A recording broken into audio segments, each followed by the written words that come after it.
Welcome to the SWNZ Podcast, the podcast for New Zealand Star Wars fans. My name is Matt. And my name is Christy.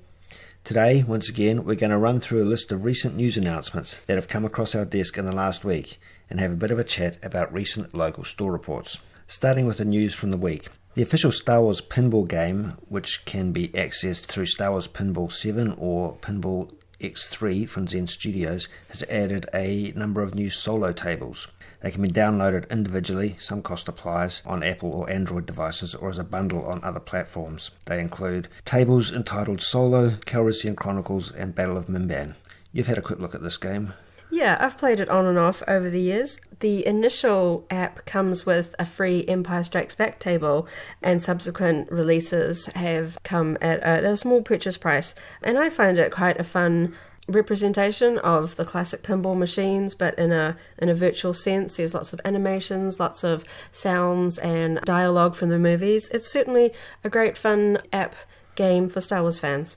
Yeah, I should have a bit more of a go myself. I've enjoyed digital pinball machines and physical pinball machines for many years in the past, but I haven't played this one a lot, to be honest. Speaking of computer games, though, let's talk a little bit about the most recent news on the topic of Star Wars The Old Republic, the multiplayer online role-playing game that was launched in late 2011. We've been playing since 2011. Just before it actually came out, we were involved in the beta testing, actually.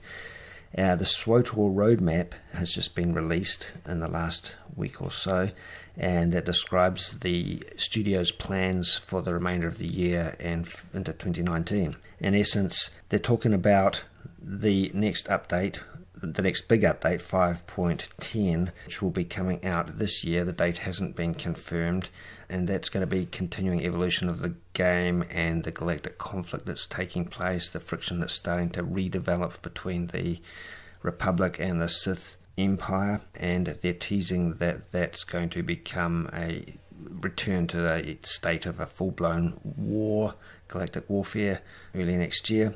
But if you have a look at the SWTOR roadmap, which we've linked to in the most recent SWNZ News Digest, you can get all of those details, which is broken down in terms of upcoming changes to player versus player aspects of the game, returning player companions that a number of people have been waiting for, and other bits and pieces that they have lined up. I've always really enjoyed the storyline aspect of the SWTOR MMO. I've certainly enjoyed multiplayer games like the Battlefront series and things like that, but SWTOR I really enjoy for the story content. While it's technically an MMO, you can play completely on your own, so it's a great sort of introduction to that whole massive online game. It's because there's so much more rich story. When we first started playing it, we hadn't played an MMO before. We hadn't played online with other participants much. We got into it because it was Star Wars and because it looked considerably impressive. Since that time, we've played player versus player and raid groups and so forth, and I'd like to think gotten reasonably adept at most of those aspects of it, but we still enjoy the individual play capacity that the game offers as well. You can play through a considerable number of different stories for different character types by yourself. All other aspects such as player versus player or group content is completely optional. And I think that's an attractive notion for the casual Star Wars fan who doesn't necessarily want to be getting into the uber complexities of and mechanics and mathematics of a complex MMO, who just wants a bit of immersive Star Wars story. They've certainly refined a lot of the mechanics to make it less likely that you'll mess up in certain game mechanics. So in terms of like how to gear your character and how to use your attack abilities and things like that. Yeah, that's a really important point. Over the last 7 years, game it's removed a number of unnecessary complexities. Doesn't make it a lot more accessible, considerably more user-friendly. And I'd recommend, if you haven't played it in a while, if you started early and haven't played in a while, it's worth checking out at this point. The content is still coming in nice and strong. There's some really cool new flashpoints that we've been playing in the recent past. You particularly like the Capiro and Anathema flashpoints. We could live stream one of those next week. Yeah, I really like the new flashpoints. The level of detail in the graphics and the complexities of the planets that they're building is just really a step up from where it was in the original version of the game. Capero in particular, they actually brought in the classic Star Wars author Timothy Zahn to help them write a storyline that involved the Chiss. They wanted to fully get him on board to get more of an in-depth insight into what his concepts behind the Chiss society and their philosophy and culture. Yeah.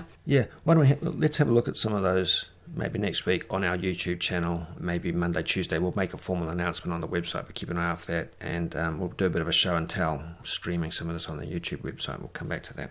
Continue on with other news. In the SWNZ News Digest, we've taken a quick look at the Forbes interview with Ray Park, where he talks about his previously incredibly secret role in Solo, a Star Wars story. There's some great imagery in that Forbes article. We've included a few snapshots in the SWNZ News Digest, showing studio photographs of him rather than the hologram form we saw in the movie.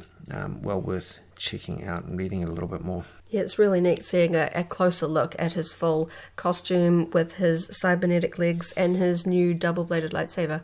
And although we didn't touch on it in the News Digest, Ray Park is interviewed in the latest episode of the Star Wars show, which just came out, and we've watched that. That's also, I'd recommend watching that as well. He's an interesting guy who's been working with Darth Maul for 20 years now, isn't it? Yeah. And obviously he's changed a lot, and the character's changed a lot over that period of time. He gives a great interview. He retells the moment that he got the call from Lucasfilm about, coming back to work. That must be an exciting moment for anybody that's been involved in Star Wars and generally would think that your character is done.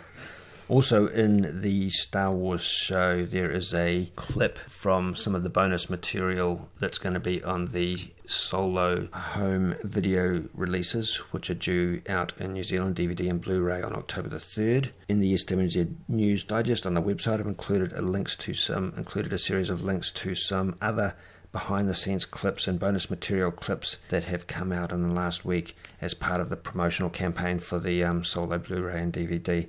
So go to our website, go to SWNZ News Digest, and there's a bulleted list with clips showing some of that behind-the-scenes material that we'll be able to access in full when we get our hands on those Blu-ray discs.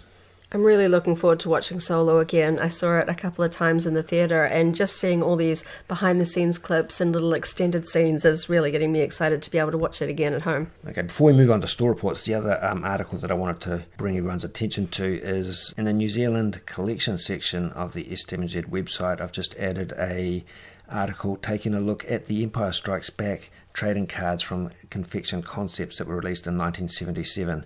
This is one of our historic flashback articles that takes a look at a unique New Zealand made or specific to New Zealand product that's come out historically, and these trading cards certainly qualify. Confection Concepts released two series of cards. We've talked about the Star Wars A New Hope cards that came out that same year, 1997, in an earlier article, and we've just recently looked at the Empire Strikes Back cards. There's a few differences between these card sets.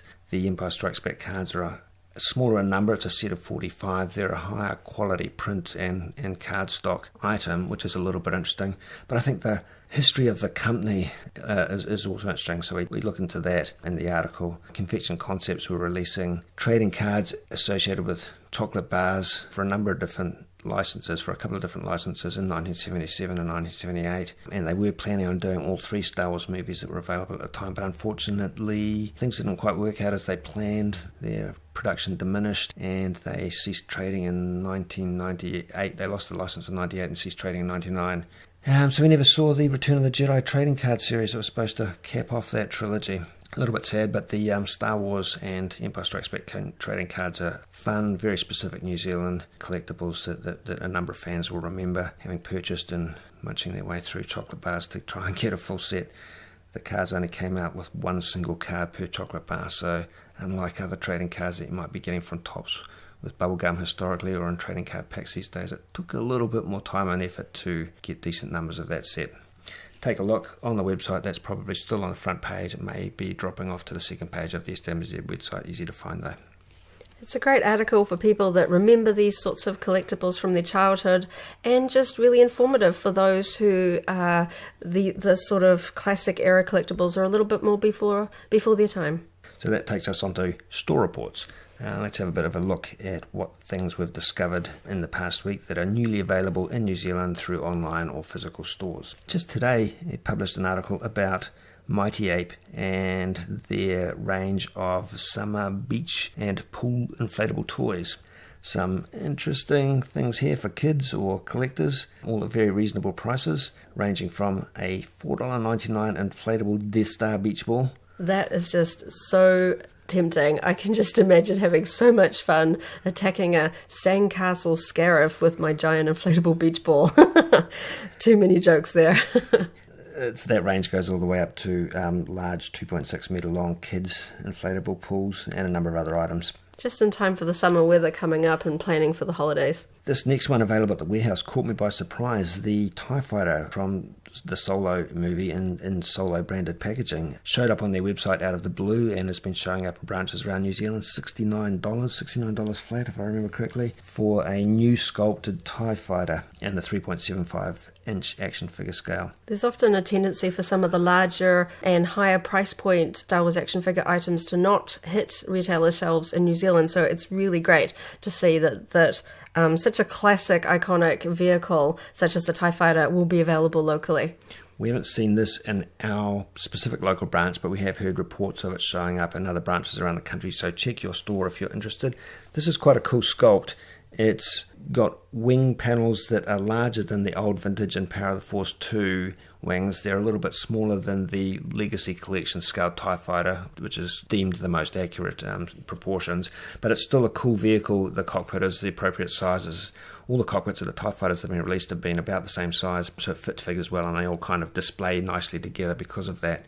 This has a very unique play feature in that the battle damage action that it can simulate isn't just the wings popping off that we've seen with many other TIE Fighters. The entire cockpit ball comes apart into two pieces, so you can make believe that you've blown up this flying through the Kessel Run. Picked up another box of Star Wars Band-Aids at the supermarket the other week. Particularly if you've got little kids, these may be a useful item. We've seen a couple of different official Star Wars Band-Aids from Johnson & Johnson over the past few years. These most recent ones come in the Force Awakens packaging with photos of Star Wars characters on each of the different sticking plasters. Walked into the warehouse the other day and saw a literal pallet load of advent calendars already with however many 100-odd days left until Christmas. They do have an expiry date of 2020, so I guess technically it's not too early. But these are from Park Avenue. They cover a number of different licenses. The Star Wars Advent Calendar has bold Chewbacca Solo type graphics on the front of it. Fun little thing. I'm quite personally fond of the Park Avenue products. They're an Australian product. They're not available in the Northern Hemisphere, so they're kind of unique to our part of the world, and they're always very affordable. Check that out if it's something that interests you, or if you've got kids that you want to store away the Advent Calendar for December. These will very likely be restocked. They often run out a little bit closer to Christmas, but they'll be around for a little while based on what we've seen in the past few years. And a new item in JJ's. It's a men's Stormtrooper t-shirt with a bit of a humorous twist. It says Employee of the Month with artwork of a Stormtrooper on the front. So check your local JJ's store. JJ's haven't had a lot of new stuff, Star Wars stuff in the last little while, so this was interesting to see. Let's wrap up the store reports by talking about the big news from the Australian company Black Milk Clothing. Christy's written about this on her website, The Kessel Runway, as well. Tell us about Black Milk Clothing and what it's done in the Star Wars universe. Black Milk was founded many years ago as predominantly a sort of printed apparel, legging and dress company. And in 2012, they launched a Star Wars licensed collection, which included swimsuits, dresses and leggings, and eventually expanded on into athletic tops over the course of about a 2.5 to 3 year span that they held the license.